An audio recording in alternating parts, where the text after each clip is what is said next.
안녕하십니까? 오늘은 현대인을 위한 영성, 근대의 기독교 영성에 대해서 살펴보도록 하겠습니다. 설날도 끼고 한 2주 쉬었는데 보고 싶으셨나요? 네, 저도 보고 싶었습니다. 네. 거의 막바지로 가고 있는가 생각하시면 안 됩니다. 조금 남았습니다. 근대 끝나면 현대, 그 다음엔 영성의 기본기에 대해서까지 하는 게 이번 시즌의 종착점입니다. 그러니까 앞으로 한 5시간 이상 이어질 것 같습니다. 오늘은 근대 기독교 영성에서 하겠습니다. 지난 시간은 참고로 뭔지 기억나십니까? 개혁 시대의 영성. 왜 근대 시대의 영성이라고 시대를 이름 지었는지 근대의 특징에 대해서 살펴보겠습니다. 몇 세기냐 이렇게 얘기하면 좀 폭이 넓거나 좁혀질 수도 있습니다. 보통 15, 16세기에서 길게는 막 19세기까지 이렇게도 보기도 합니다. 두 번째 거 먼저 볼까요? 근대의 특징. 이때 뭐니 해도 2가지 빨간 밑줄 진 곳에 집중해 보셔야 합니다. 뭐요? 이성혁명, 끝에 뭐요? 산업혁명. 근대 주요한 특징이죠. 이성혁명이 뭡니까? 인문주의가 들어오고 합리주의가 들어오면서 인간 이성을 자유롭게 풀어놓고 뭐든지 이성이 할 수 있다. 이렇게 자신감을 갖게 된 시대죠. 혁명적인 변화입니다, 사실. 그 전까지는 뭐 전쟁에 이기려면 신탁해서 신에게 물어봐야 하고 뭐 이런 거 있잖아요. 이제는 그런 거 집어쳐! 인간 이성이 뭐든지 할 수 있다. 합리적으로 주장하던 시대가 된 거죠. 본격적으로. 뿐만 아니라 거기다가 실제로 무궁한 발전을 산업에서 이루어요. 기술혁명, 산업혁명이 일어나면서 야 이거 못할 게 없구나 이런 이제 인식이 생긴 거죠. 동시에 슬픈 역사가 있는데 이때 전쟁도 일어나고 많은 사람이 유럽에서 죽는 전쟁이 일어납니다. 도시화가 진행돼서 좋긴 하지만 농촌이 괴멸되고 사람들 중에 빈민층들이 많아지던 시대도 이때입니다. 아시겠죠? 역사적인 배경이고요. 이 기독교적인 배경으로 보면 기독교가 유럽, 아시아에서 시작돼서 유럽으로 퍼져나가고 그게 이제 드디어 아메리카로 그리고 조금 더 세기가 지나면 18, 19세기에 걸쳐서는 아프리카와 아시아까지 기독교가 확산되는 시기가 바로 이 근대 시대다. 이렇게 하시면 되겠습니다. 배경은 여기까지. 길게 얘기하면 안 되겠습니다. 이 배경을 가진 근대의 기독교 영성의 3가지 특징을 들어보라 한다면 뭐 이렇게 들어볼 수 있겠습니다. 간략하게 머리에 집어넣어 주세요. 첫째, 신앙 고백 시대다. 여러분 우리 예배 드릴 때 하는 거 있죠? 사도신경, 하이델베르크 고백, 웨스트민스터 신앙 고백, 벨직 신앙 고백. 자기의 교파가 갖고 있는 신앙적인 색깔을 교리화해서 그것을 정의하고 그것을 옹호하고 거기다 목숨 거는 사람들이 많아졌어요. 요 시대입니다. 아시겠죠? 첫 번째 특징. 두 번째 특징은요. 경건주의가 발흥하던 시대에 번창하던 시대입니다. 경건주의는 특징을 한마디로 표현하면 뭐다? 이렇게 표현하면요. 요거랑 좀 대립되는 면이 없지 않아 있어요. 신앙 고백적인 건요. 지성적인 신앙이죠. 지성적인 신앙. 경건주의는요. 감정적인, 다소 감정적인 신앙적 색깔이 커요. 아시겠죠? 프린트블에 여러분 따라오시면 거예요. 순서가 나와요. 그다음 마지막으로 이성주의에 대한 대항의 시대. 요거랑 관계 있습니다. 이성혁명이랑. 인간의 이성을 신뢰하고 이제 기독교는 어디까지 떨어졌냐면 권위가 하나님은 우주를 창조하시고 원리에다가 맡겨놓으시고 우주가 돌아가는 원리에 맡겨놓으시고 하나님은 손을 떼고 뒤로 물러나셨다. 이게 이신론이잖아요. 이러한 사상을 배격하고 거기에 대립하는 신학이 나타납니다. 아시겠죠? 이 3가지가 특징입니다.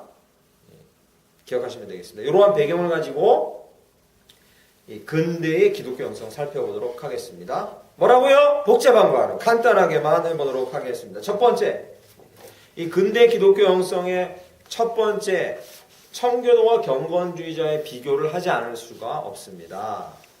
근대 시대의 청교도가 왕성하고 그리고 많은 영향을 후대까지 미쳤는데 이 청교도들이라 하면요. 칼빈의 신앙과 찌빙글리의 신앙을 기반으로 해서 조나단 에드워즈까지 이어진 이게 이 사람이 아주 오래전 사람이에요. 17세기 사람인데 지금까지 조나단 에드워즈라는 신학자를 뛰어넘은 신학자가 얼마 없다라고 말할 만큼 위대한 신학자죠.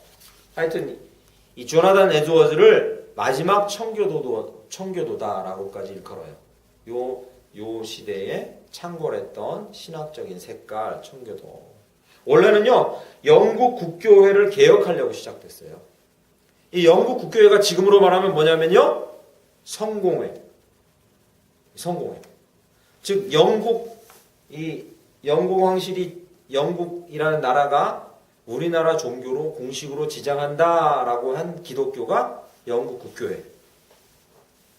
지금으로는 성공회예요. 당연히 어떻겠습니까?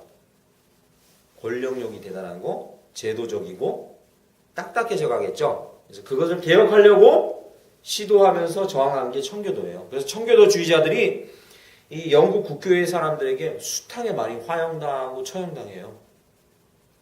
많이 처형당합니다. 왜? 그 밑에 나옵니다.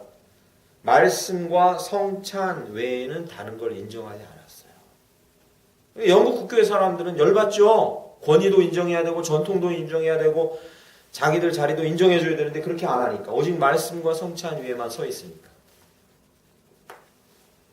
그것이 청교도들이었습니다. 그래서 이들의 신학적이고 신앙적인 색깔을 보면 여기요 개인적인 믿음, 개인적인 신앙 고백을 되게 중요시해요.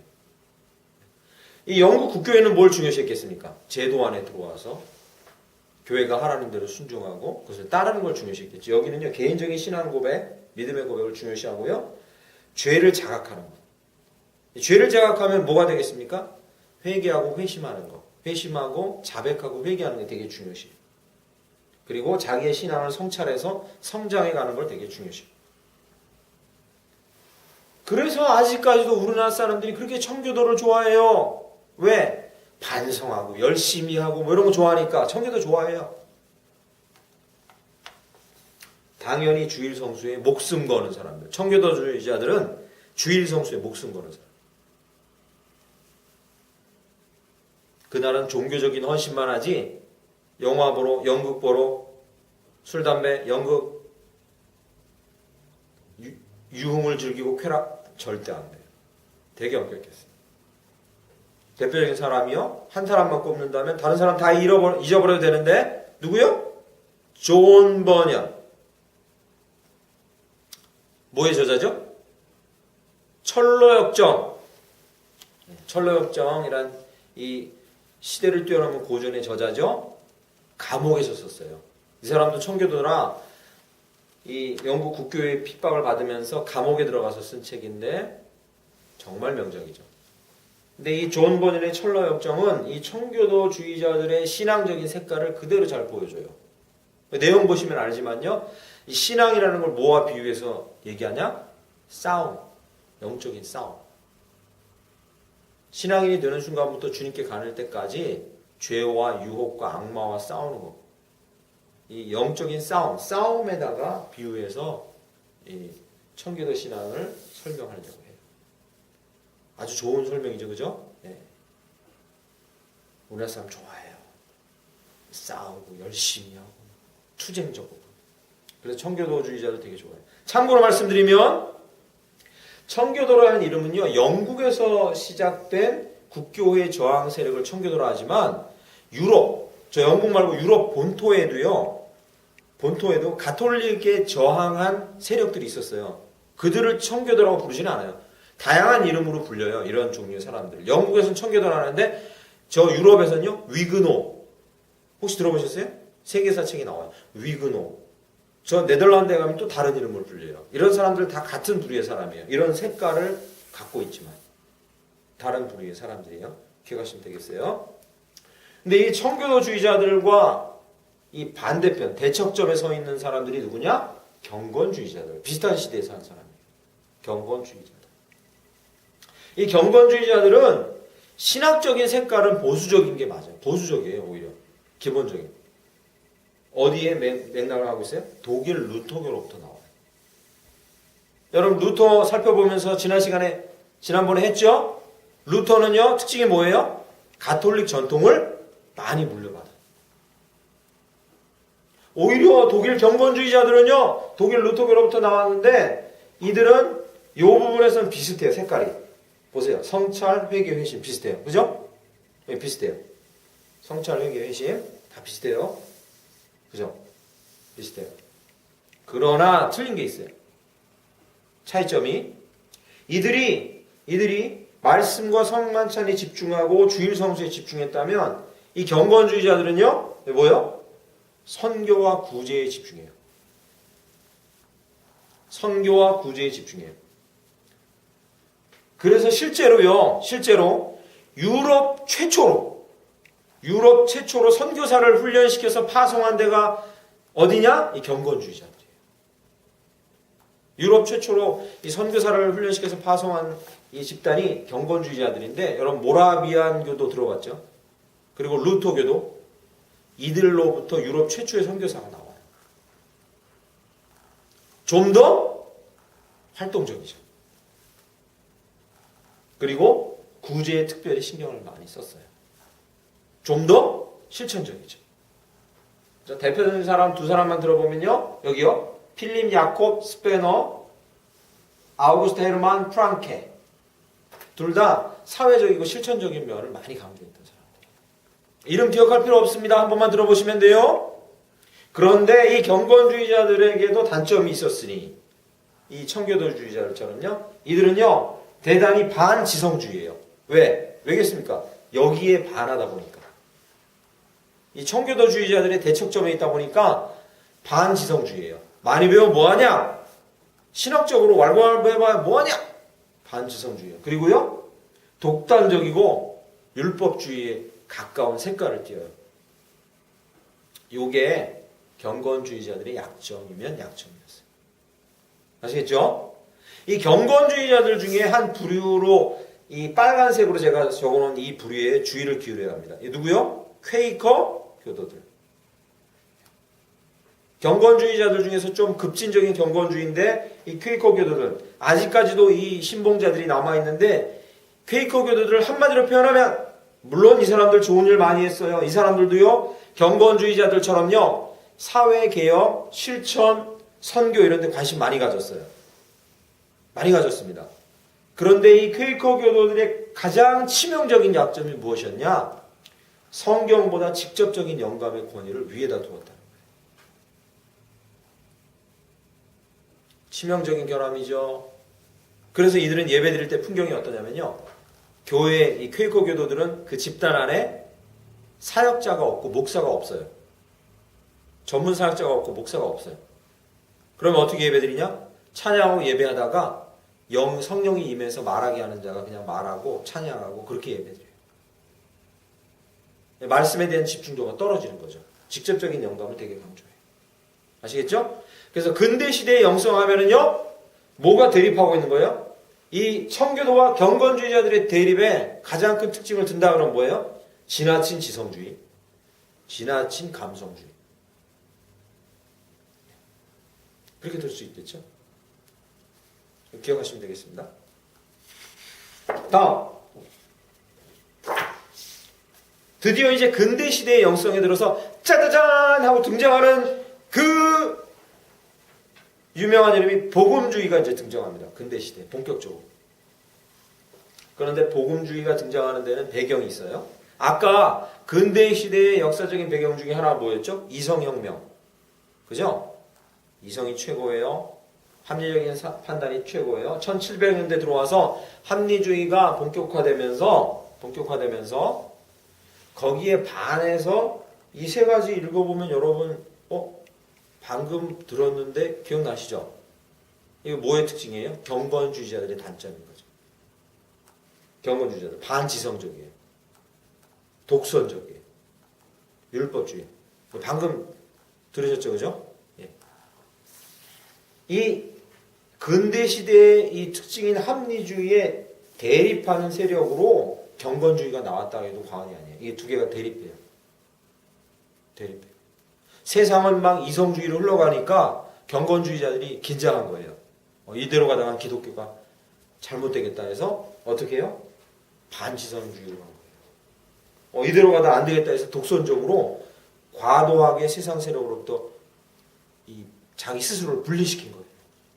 이대로 가면 안 되겠다 해서 그들을 율법으로 정죄한 거예요. 이 대립했어요. 화살표 잘 보세요. 그런데 그때 혜성처럼 나타난 집단이 있었으니 이름하여 뭐요? 복음주의. 복음주의는 이 경건주의자들처럼 이성주의랑 대립한 게 아니라 이성주의나 이 경건주의를 뭐 하려 했어요? 극복하려 했어요. 극복. 그래서 여기 보면요. 복음주의의 첫 번째 특징이 뭐예요? 탐구, 실질적 경향. 탐구하는 실질적 경향을 갖고 있었어요. 믿으세요. 그렇게 하면 안 돼요. 주일날은 그렇게 하면 안 돼요. 또는 믿으세요 무조건. 이게 아니라 왜 이것이 진리지? 왜 이것이 복음이지? 탐구하는 실질적인 경향을 갖고 있었어요. 그게 복음주의의 제가 확신하건대 그게 복음주의의 가장 큰 장점으로 지금까지 남아있어요. 뭐요? 탐구하는 실질적인 경향을 갖고 있어요. 그런데 그럴 수밖에 없었던 것이 이 복음주의가 처음 시작되고 발흥하고 확산된 곳이 어디냐? 영국과 뉴 잉글랜드예요. 이 사람들의 특징이 뭐예요? 실용주의자. 실용주의자. 배척하고 대립하는 게 아니라 합리적인 방법을 찾아가는 거예요. 어떻게? 이성주의와 경건주의와 기독교는 함께 할 수 있는가? 합리적인 방법을 찾아가는 거예요. 그래서 복음주의가 나타나요. 그래서 보면요. 여기 플러스 해놨는데 이게 뭐냐면요. 이 복음주의는 이 앞에 나와 있는 청교도와 경건주의자들이 갖고 있었던 특징을 다 갖고 있어요. 뭐예요? 개인적인 믿음의 고백, 회심, 자기 성찰. 복음주의는 이걸 중요시해요. 거기다가 플러스 뭐요? 감성적인 표현. 이게 뭐의 특징이었죠? 아까 혹시 기억나십니까? 경건주의자들의 특징. 플러스해요. 이게 뭐예요? 다른 말로 하면요. 가능하면 이단이 아닌 건 흡수해서 탐구하고 실질적인 해답을 찾으려고 하는 노력이 있었던 거죠. 대표적인 사람 두 사람을 여러분 기억해 주시면 좋겠습니다. 물론 이 두 사람 말고도 많아요. 복음주의자는 이때 유명한 대표적인 사람은 존 뉴턴인데 이게 노예 상인이었다가 회심해서 이 노래를 지었어요. Amazing Grace. 이거 기억나시죠? 이 사람도 복음주의자의 이 사회적인 실천자예요. 그 사람 말고도요. 이 윌리엄 윌버포스라는 사람이 있는데 이 사람은 실제로 복음주의자로서 노예 제도를 당시에 폐지하는 1등 공신이에요. 유명합니다. 윌버포스. 아시겠죠? 존 웨슬리 이제 드디어 등장합니다. 복음주의의 영미권의 아버지죠. 영국권의. 많이 들어보셨죠? 예.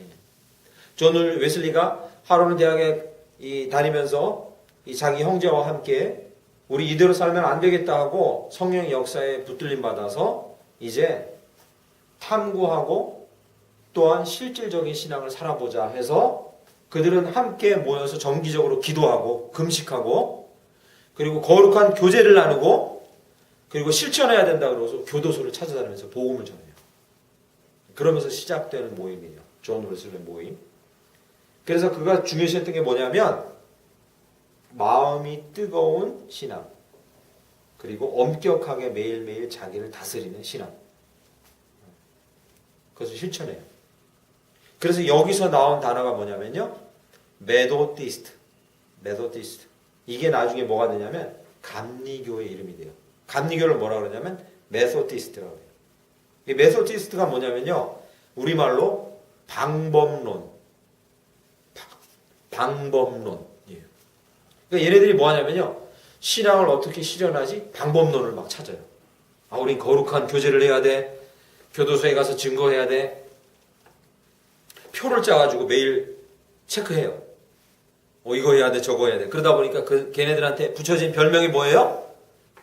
메소디스트 이런 방법론자들 그 이름이 어디로 이제 감리교까지 내려와요. 물론 좀 과격한 면은 있었지만 엄청난 반향을 일으켜요.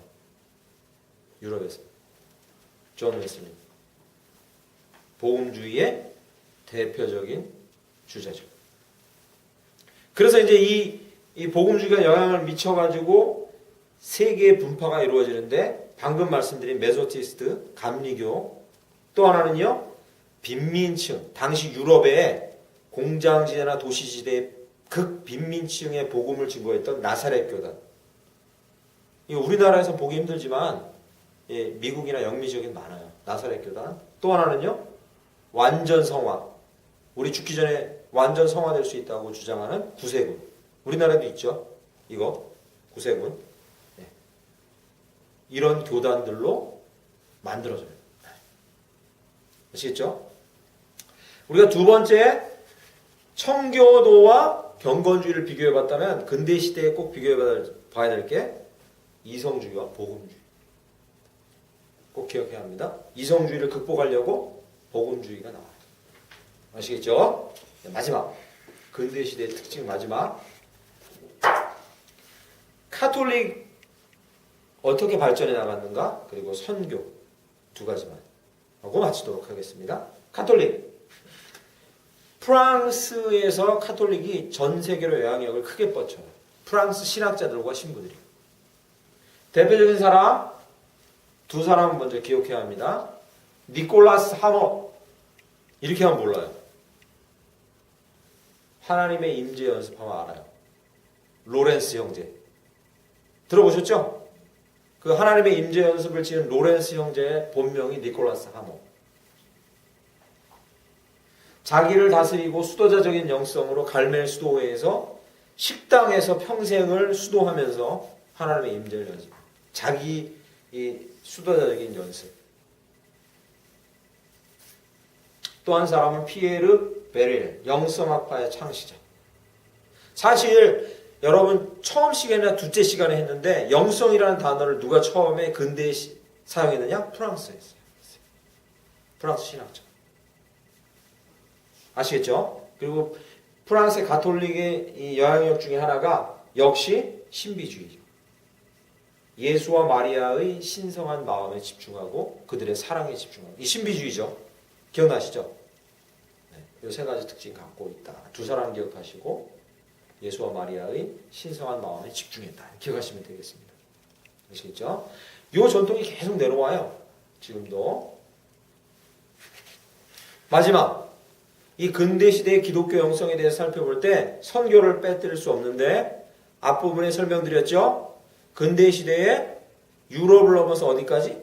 아메리카를 넘어서 아프리카와 아시아까지 이 선교가 확산되는 시대가 이 근대인데 그러나 안타깝게도 근대가 시작돼서 1세기, 2세기가 지난 16세기, 17세기까지도 이 기독교는 민족주의적 제국주의의 보조 역할을 해요.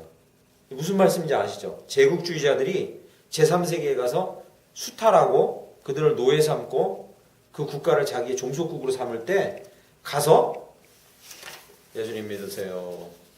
예수님 믿으세요 하면서 그 군대를 보조하거나 그 군대가 수탈하고 그리고 제3국을 막 착취하는 거를 합리화시켜줘요. 그래서 심지어 이런 얘기까지 나왔어요. 그때 창세기에 너희는 땅을 점령하고 땅을 개발하고 이게 창세기에서 나온 얘기라 하면서 막 제3세기를 착취하는 걸 합리화해요. 부끄러운 역사죠. 그런 식으로 간접 선교를 하긴 하나 부끄러운 역사가 있어요. 그러나 제대로 된 이 선교를 한 사람들이 그 와중에도 있었는데 그들이 누구냐면 여기서 혹시 빠진 그룹이 하나 있는데 그거 왜 얘기 안 하죠? 누구죠? 동방정교회 얘기 안 했죠. 서방교 얘기는 쭉 했는데 그죠? 이 민족주의적 제국주의의 보조 역할을 기독교가 할 때 그때 제대로 된 선교를 하는 사람들이 이 시대에도 있었는데 동방정교회 사람들이 우리에겐 잘 알려져 있지 않지만 이들이 어디까지 나가냐면 슬라브 지방, 슬라브 땅이 어디? 러시아 땅. 슬라브 지방과 시베리아, 알라스카까지 동방정교회 이 사람들이 알건 모르건 조금씩 선교해 나가요. 그나마 명맥을 유지하다가 1700년대에 이르러서 아까 얘기했죠. 경건주의자 중에 모라비안 교도들과 루터 교도가 처음으로 선교사들을 훈련시켜서 선교를 해요. 안타깝게도 개신교는요. 선교회를 조직해서 이들보다 100년이나 뒤에 처음 선교를 시작해요.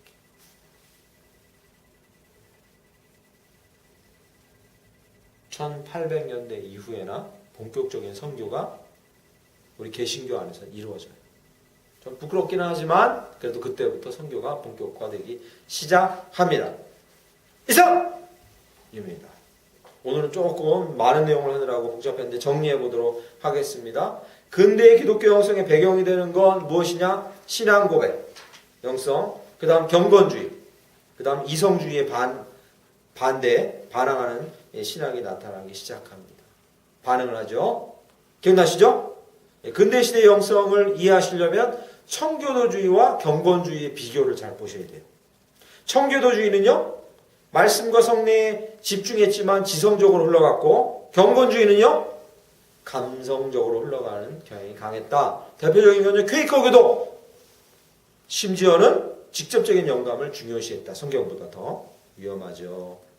그러나 이들은 선교 역사에는 중요한 역할을 했다. 기억나시죠?